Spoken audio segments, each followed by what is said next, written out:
When I survived the accident, my parents whispered, "He made it?" I opened my eyes in the hospital to find my parents standing at the foot of my bed, and the look on their faces was wrong. Not relief, not joy. Something closer to panic mixed with anger. My dad's jaw was clenched tight, and my mom had her hand over her mouth. They were staring at me through the small window in the door before the nurse let them in. I caught my dad's exact words as the door swung open. He made it. Not a celebration. A problem. My mom touched his arm and whispered something back that I couldn't quite hear, but her face told me everything. They looked at each other with this expression I'd seen before when business deals went bad. Calculation. Damage control. I tried to sit up, but pain shot through my ribs, and my left leg was in a cast from hip to ankle. The nurse came in and explained I'd been in a car accident 3 days ago. Someone ran a red light and T-boned my driver's side door at 45 miles per hour. I had a collapsed lung, fractured ribs, shattered femur, and a severe concussion. They'd put me in a medically induced coma while the swelling in my brain went down. The doctor said I was lucky to be alive. My parents stayed for exactly 20 minutes, and the whole time they asked weird questions. Not how I felt, or whether I was in pain. My dad wanted to know if I remembered the accident, if I'd spoken to the police yet, if anyone from the insurance company had contacted me. My mom kept checking her phone and looking at the door. When the doctor came back in to check my vitals, they both stood up immediately. My dad said they needed to get back to work but would visit again soon. My mom kissed my forehead, and I felt her hands shaking. After they left, I lay there staring at the ceiling and trying to understand what I'd just witnessed. The nurse noticed my confusion and asked if I was okay. I told her my parents seemed upset that I survived, and she laughed it off, saying families process trauma in different ways. But I knew what I saw. That wasn't trauma. That was disappointment. The next day, my older brother Derek showed up. He pulled a chair close to my bed and sat down without saying anything for a long minute. Then he asked if I'd changed my beneficiary paperwork at work recently. The question came out of nowhere and made no sense. I told him no. Why would I? He nodded slowly and said Mom and Dad had been asking him about it. Apparently they wanted to know who would get my life insurance policy if something happened to me. I'd taken out a policy through my employer 6 months ago when I started my new job at the engineering firm. Standard coverage, nothing special. $500,000 with my parents listed as beneficiaries since I wasn't married and had no kids. Derek leaned back and told me something I didn't know. Mom and Dad's construction company was failing. Not just struggling, but actively drowning in debt. They'd taken out loans against everything they owned, including the house I grew up in. They owed over $2 million to various creditors, and the banks were starting to call in the loans. I felt my chest get tight, and it wasn't from the broken ribs. Derek explained that he'd overheard them talking 2 weeks before my accident. They were in the kitchen late at night, and he'd come downstairs for water. Dad was saying they needed a miracle, or they'd lose everything within 6 months. Mom mentioned my life insurance policy and how much it would help. Dad had gone quiet, and Derek said the silence lasted so long it made him uncomfortable. He'd backed away and gone upstairs without getting his water. At the time, he thought it was just desperate people talking about desperate things. But now, with me lying in this hospital bed and them acting strange, he wasn't sure what to think anymore. I told him he was crazy. Our parents wouldn't hurt me for money. Derek stood up and said he hoped I was right, but I should be careful anyway. He left his phone number on the side table and told me to call him if anything felt off. After Derek left, I couldn't stop thinking about what he'd said. I tried to remember the details of the accident, but everything was fuzzy. I'd been driving home from work around 7 in the evening. The sun was setting and I was maybe 3 blocks from my apartment. Then nothing. Just the impact and waking up here. I pressed the call button and asked the nurse if the police report was available. She said a detective had left his card and wanted to talk to me when I was feeling up to it. I told her to call him now. Detective Raymond Moss showed up an hour later with a folder under his arm. He was in his 50s, with gray hair and tired eyes. He sat down and asked how I was feeling, and I said I needed to know what happened. He opened the folder and pulled out photos of my car. The driver's side was completely crushed inward, the metal crumpled like aluminum foil. He said the other vehicle was a pickup truck that ran the red light at high speed. The driver claimed his brakes failed, and he couldn't stop in time. But here's where it got interesting. Detective Moss said the truck belonged to a man named Carlton Hayes, who did contract work for various construction companies in the area, including my parents' company. They'd hired him multiple times over the past year for demolition and hauling work. The detective had checked the truck's maintenance records and found that Carlton had just had his brakes serviced 2 days before the accident. The mechanic confirmed they were in perfect working condition, so either the brakes catastrophically failed within 48 hours, or Carlton was lying. I felt my mouth go dry. I asked if Carlton had been arrested, and the detective said not yet. They were still investigating. But he wanted to know if I had any reason to believe someone might want to hurt me. I didn't answer right away because my brain was trying to process what this meant. Detective Moss leaned forward and said he'd been doing this job for 26 years, and he could smell when something wasn't right about an accident. I told him about my parents' reaction when they saw I was alive, about their financial problems and my life insurance policy, about the weird questions they'd asked. Detective Moss wrote everything down in his notebook, and his face stayed completely neutral. When I finished, He closed the notebook and said he couldn't make accusations without evidence, but he'd be looking into Carlton Hayes very carefully. He also suggested I might want to consider changing my beneficiary information once I was out of the hospital, just as a precaution. He left his card and told me to call him directly if I remembered anything else, or if my parents did anything suspicious. After he left, I lay there feeling sick to my stomach. This couldn't be real. Parents don't murder their own children for insurance money. But the pieces were lining up in ways that made too much sense. I grabbed my phone from the side table and called Derek. He answered on the first ring, and I told him everything the detective had said. Derek was quiet for a long time. Then he said he'd do some digging and see what he could find out about Carlton Hayes. He worked in construction management and knew people in the industry who might know something. I told him to be careful and not let Mom and Dad know what he was doing. He promised he'd be subtle. That night, I barely slept. Every time I closed my eyes, I saw my parents' faces when they realized I'd survived, the way they looked at each other, the panic in their eyes. The next morning, a woman from my insurance company showed up. Her name was Vanessa Kirk, and she had a briefcase full of paperwork. She explained that she needed to verify some information about my policy. Specifically, she wanted to confirm that I was the one who'd listed my parents as beneficiaries. I told her yes. I had done that when I filled out the enrollment forms 6 months ago. She nodded and made a note. Then she asked if I'd had any recent conversations with my parents about the policy or if they'd encouraged me to increase the coverage amount. The question caught me off guard. I asked why that mattered, and Vanessa explained that in cases of accidental death, the insurance company conducts a thorough investigation to rule out fraud. It's standard procedure, but they pay extra attention when the circumstances are suspicious. She said someone from the police department had contacted her office with questions about my case, and they were now reviewing all the details. I realized Detective Moss must have called them. Vanessa asked if I wanted to make any changes to my beneficiary designation, and I said yes. I wanted to change it to Derek immediately. She pulled out the forms and helped me fill them out right there in the hospital bed. My hand was shaking as I signed, and not just from the injuries. I was officially cutting my parents out of a $500,000 payout. If they really had tried to kill me, this would let them know I was onto them. Vanessa collected the forms and said the changes would be processed within 24 hours. 2 hours after Vanessa left, my mom called my cell phone. I stared at the screen for 3 rings before answering. Her voice was tight and worried. She asked how I was feeling and if the doctors had given me a timeline for going home. I said I'd be here at least another week, maybe longer depending on how my leg healed. She asked if anyone from my work had visited, and I said no, just Derek and some detectives. The word detectives made her pause. She asked what the police wanted, and I told her they were investigating the accident. Standard procedure. She asked what I'd told them, and I said just what I remembered, which wasn't much. Another pause. Then she said she and Dad wanted to talk to me about something important. They'd come by tomorrow afternoon. I said okay, and hung up. My heart was pounding so hard it hurt my broken ribs. I immediately called Derek and told him about the conversation. He said he'd found something and was coming to the hospital right now. Derek arrived 30 minutes later looking agitated. He closed the door to my room and pulled his chair close. He'd talked to 3 different people who'd worked with Carlton Hayes, and they all said the same thing. Carlton was known for doing jobs off the books, quiet work that people didn't want officially documented. One guy said Carlton had once been paid to make a retaining wall collapse at a construction site to delay a project. Another said he'd torched a competitor's equipment yard for cash. Carlton wasn't just a contractor. He was the person you hired when you needed something done that couldn't be traced back to you. Derek had also found out that Dad had met with Carlton at a bar 6 days before my accident. One of Derek's contacts had seen them together and remembered because it seemed weird that they were meeting off-site instead of at the construction yard. The contact said Dad handed Carlton an envelope, and Carlton counted cash before nodding and shaking hands. I felt like I couldn't breathe. This wasn't speculation anymore. This was a plan. My own father had paid someone to kill me. Derek's hands were clenched into fists, and his voice was shaking with anger. He said we needed to go to the police immediately with this information. I told him we would, but first I needed to hear what Mom and Dad wanted to talk to me about tomorrow. I needed to see if they'd admit anything, or if they'd try to manipulate me. Derek argued that it was dangerous, but I pointed out that I was in a hospital surrounded by nurses and security. They couldn't hurt me here. I wanted them to think I didn't suspect anything. Let them talk and see what they revealed. Derek finally agreed, but said he'd be here tomorrow too, hiding outside my room and recording everything on his phone. I told him that was fine. We called Detective Moss and told him everything Derek had found.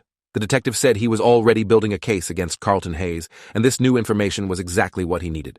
That night, I lay awake playing out scenarios in my head. What would my parents say tomorrow? Would they try to finish what Carlton started? Would they act concerned and loving while secretly planning another attempt? I thought about my childhood and tried to find signs I'd missed. Had they always been capable of this, or had the financial pressure broken something in them? I remembered family dinners and vacations and birthday parties. My dad teaching me to ride a bike, my mom helping me with homework. It all felt like a lie now, like I'd been living with strangers who wore parent masks. The next afternoon, My parents arrived at exactly 2 o'clock. Mom brought flowers, and Dad carried a small gift bag. They both smiled as they walked in, but the smiles didn't reach their eyes. Mom put the flowers on the windowsill, and Dad set the bag on my bedside table. They pulled up chairs and sat down, and for a moment, nobody said anything. Then Dad cleared his throat and started talking about how worried they'd been. He said when they got the call about the accident, they thought they'd lost me. Mom nodded and dabbed at her eyes with a tissue. Dad continued, saying that life was fragile and unpredictable. That's why it was so important to make sure your affairs were in order. He asked if I'd thought about updating my will or my beneficiary information now that I'd almost died. The question hung in the air between us. I kept my face neutral and said, actually, yes. I had changed my beneficiary paperwork yesterday. The insurance lady had come by and helped me update everything. I watched their faces carefully. Mom's smile froze. Dad's jaw tightened. He asked who I'd changed it to, and I said Derek. It made more sense since he's my brother and would know what to do with the money. Dad leaned back in his chair, and his hand gripped the armrest so hard his knuckles went white. Mom looked at Dad with this expression of barely controlled panic. She said that seemed hasty, that I should have discussed it with them first since they were listed originally for a reason. I asked what reason that was, and Mom stumbled over her words. She said it was just that they wanted to make sure I was taken care of, that the money would be used properly. Dad cut in and said I was being ungrateful. They'd raised me and supported me, and this was how I repaid them? By cutting them out? I felt anger rising in my chest, and I asked him directly if their construction company was failing, if they owed $2 million, if they were about to lose everything. The room went dead silent. Dad's face turned red, and Mom's hands started shaking. Dad stood up and said, I had no right to bring up their business affairs, that their finances were none of my concern. I sat up straighter despite the pain and said it became my concern when they hired Carlton Hayes to kill me. Mom gasped and grabbed Dad's arm. Dad's eyes went wide, and for just a second, I saw pure fear cross his face. Then he recovered and tried to laugh it off. He said I must have hit my head harder than the doctors thought if I believed something that insane. I told him the police knew about his meeting with Carlton 6 days before the accident. They knew he'd paid Carlton cash. They knew Carlton's brakes were fine, and that he'd lied about them failing. They knew Carlton had a history of doing illegal jobs for money. Dad's face went from red to pale. He looked at Mom, and she looked back at him with tears streaming down her face. She whispered that they needed to leave right now. Dad grabbed her arm and practically dragged her toward the door. But before they could get out, Detective Moss walked in with 2 uniformed officers behind him. He'd been waiting in the hallway the whole time. Derek came in behind them with his phone held up, still recording. Detective Moss said he had a warrant for their arrest on charges of conspiracy to commit murder. The officers moved quickly, handcuffing my father first, then my mother. Mom was crying and saying this was all a misunderstanding. Dad was silent, his face like stone.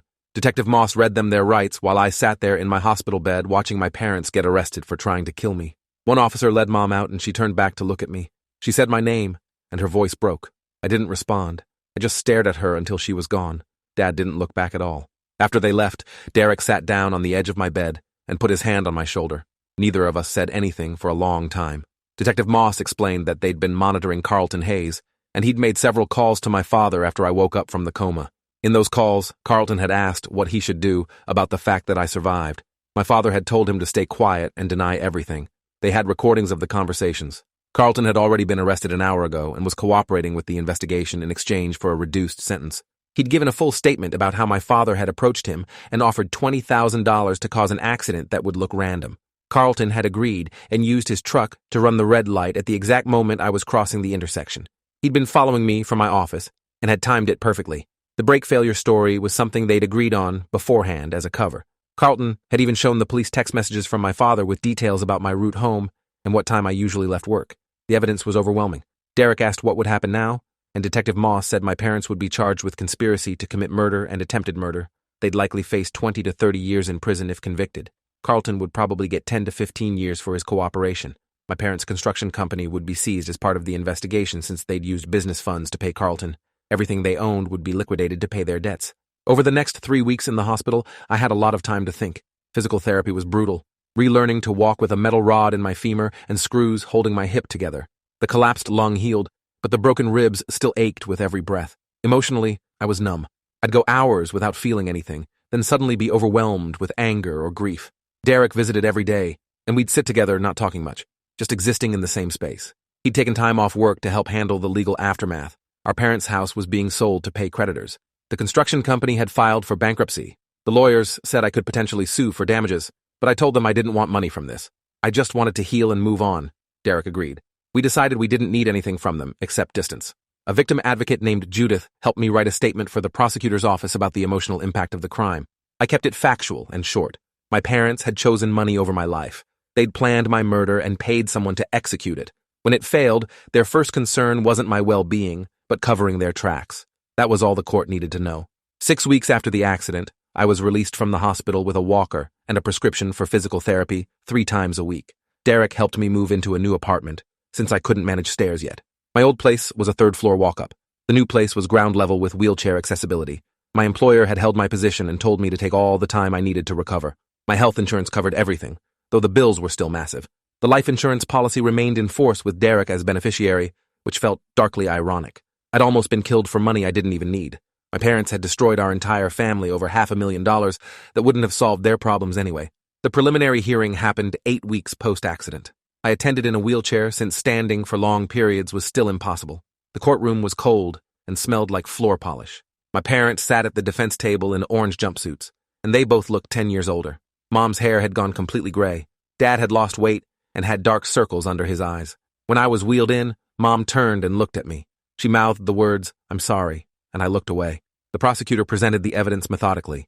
The phone records showing communication between my father and Carlton, the text messages with details about my schedule, the financial records showing the $20,000 payment, the recordings of Carlton's confession, the witness testimony from Derek about overhearing their conversation about my insurance policy, the mechanic's statement that Carlton's brakes were functioning perfectly, the bar owner who'd seen my father and Carlton meeting.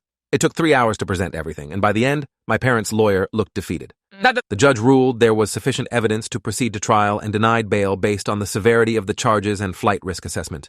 My parents would remain in custody until trial, which was scheduled for 4 months later. As they were led out of the courtroom, my father finally looked at me. His eyes were empty. Whatever love or connection we'd had was gone, burned away by desperation and greed. I felt nothing looking back at him, just a cold recognition that these people were strangers who happened to share my DNA. Derek wheeled me out through a side exit to avoid reporters. The story had made local news, and apparently people were fascinated by parents attempting to murder their son for insurance money. Journalists called my phone constantly until I changed my number. Some distant relatives reached out offering support, but I ignored most of them. Where were they before this happened? How many family gatherings had I attended where nobody noticed that my parents were capable of this? Physical therapy became my focus. I needed to walk again without assistance. The therapist, Manuel, was patient and encouraging. He'd worked with car accident victims for 15 years and said my injuries were severe but recoverable with dedication. I spent hours every day doing exercises that hurt so badly I'd sometimes cry. But slowly, progress came. First, walking with the walker, then with a cane, then without assistance for short distances. My leg would never be the same. The metal rod was permanent and I'd always have a limp. Cold weather made the old brake ache, but I could walk, and that was more than the doctors initially promised. 4 months after the accident, I walked into the courthouse for the trial without any assistance device. It took me twice as long as normal people, and I had to rest on a bench halfway there, but I did it. Derek met me at the entrance and asked if I was okay. I told him I needed to do this on my own 2 feet. The trial lasted 2 weeks. The prosecutor built an airtight case, and the defense had no real counter except to argue that the evidence was circumstantial. But it wasn't circumstantial. It was direct and overwhelming. Carlton testified against my parents, describing in detail how my father had approached him, what they'd discussed, how much he'd been paid, and how he'd executed the plan. The defense attorney tried to discredit Carlton as a career criminal, but that only reinforced that my father had knowingly hired a dangerous man to commit murder. The financial expert testified about my parents' debt and the timing of their growing desperation. The insurance investigator explained how life insurance fraud cases work and how my parents fit the profile. I testified on day 9. The prosecutor asked me to describe my parents' reaction when I woke up from the coma. I repeated what I'd seen: the shock, the panic, the disappointment. I described the strange questions they'd asked and their behavior when I told them I'd changed my beneficiary. The defense attorney cross-examined me and tried to suggest I'd misinterpreted their reactions because of my head injury. I looked directly at the jury and said, I knew what I saw. My parents weren't relieved I'd survived. They were calculating how to handle the problem of my continued existence. The courtroom was silent after I finished. Mom was crying at the defense table. Dad sat perfectly still, staring straight ahead. The jury deliberated for 6 hours. When they came back, the forewoman read the verdict: guilty on all counts for both defendants: conspiracy to commit murder, attempted murder, insurance fraud. My mother collapsed and had to be helped back to her seat. My father showed no reaction at all. The judge scheduled sentencing for 2 weeks later. Outside the courthouse, reporters swarmed. I didn't stop to answer questions. Derek and I walked to his car, and he drove me home in silence. At my apartment, I made coffee, and we sat on my small balcony watching traffic go by. Derek asked how I felt, and I said I didn't know. Empty, maybe. Relieved that it was over. Angry that it happened at all. Sad for the family we could have been but weren't. He nodded and said he felt the same. We'd both lost our parents, just in different ways than most people do. At sentencing, the judge gave my father 30 years in prison without possibility of parole for 15 years. My mother got 25 years, without possibility of parole for 12 years. They were both 58 years old. By the time they were eligible for parole, they'd be in their 70s, and I'd be in my 50s. The judge said their crime represented one of the most profound betrayals of parental duty he'd encountered. They'd created life and then attempted to destroy it for financial gain. There was no mitigation that could excuse such depravity. After the sentencing, I never saw them again. I didn't visit them in prison, didn't accept their calls or letters. Derek made the same choice. We agreed that moving forward meant leaving them completely behind. I returned to work 6 months post-accident. My co-workers treated me carefully at first, unsure how to act around someone who'd survived a murder attempt. But gradually, things normalized. I was good at my job, and that's what mattered. The limp became part of who I was. Some people asked about it, and I'd give a vague answer about a car accident. I didn't need to share the full story with strangers. Physical therapy continued for another year until I'd regained as much function as possible. The therapist said I'd done better than expected, which felt like a small victory. I started seeing a counselor to process the trauma, and she helped me understand that grief for living parents is complicated. They're alive, but dead to you simultaneously. You mourn the relationship that ended and the fantasy of who you thought they were. It takes time to rebuild trust in people when your own parents betrayed you so fundamentally. I dated someone for a few months, but when I explained what happened with my parents, she pulled away. Too much baggage, she said. I understood. Not everyone can handle that level of darkness in a partner's history. Derek met someone and got engaged, which made me happy. At least one of us was building a normal life. He asked if I'd be his best man, and I said yes without hesitation. The wedding was small and beautiful, and standing next to my brother at the altar, I felt grateful that we'd survived our parents' destruction. We had each other, and that was enough. Years passed. I moved up in my career, bought a small house, adopted a dog. The limp became background noise in my life. Most days, I didn't think about the accident or the trial, but sometimes I'd see a father and son together, and I'd feel this hollow ache for something I never actually had. The father I thought I knew had been a fiction. The real man was capable of murder. That truth lived in my bones now, permanent as the metal rod in my leg. 10 years after the accident, I received a letter from the prison.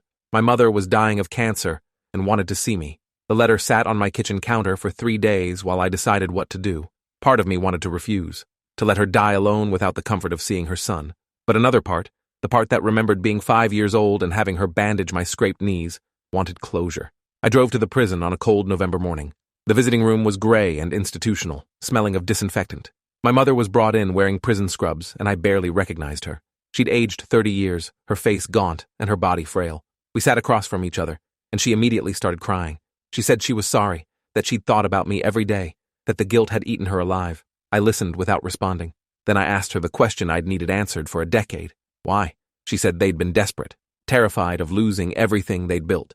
They'd convinced themselves it would be quick and painless for me, that I wouldn't suffer, that the insurance money would save them and honor my memory somehow. She said it had made sense at the time, in the darkness of their financial collapse, but the moment I survived, she'd known they'd made a monstrous choice. She'd wanted to confess immediately, but my father had forced her to stay silent. She said she deserved everything that happened to her, but she wanted me to know she loved me even though her actions proved otherwise. I stood up to leave. I told her I forgave her, not because she deserved it, but because I needed to let go of the anger. But forgiveness didn't mean reconciliation. She'd still tried to have me killed, and that couldn't be undone. I walked out and never went back. She died 3 weeks later. I didn't attend the funeral. My father remained in prison, serving his sentence without incident. He never tried to contact me, and I preferred it that way. Some wounds don't heal. You just learn to live with the scars. I'm 40 now. The accident is half my lifetime ago. I have a career I'm proud of, a few close friends, and my brother's family who treats me like the uncle I am to their kids. I walk with a limp and have chronic pain that flares up when it rains. I don't trust easily, and I'll probably never have my own family because the idea of creating life feels too complicated after my parents tried to take mine. But I'm alive, and that's something they didn't count on. I survived, and I built a life worth living despite them. That's the only revenge I need. If you enjoyed this, you'll definitely want to see the next ones too. So subscribe now and let me know your take in the comments.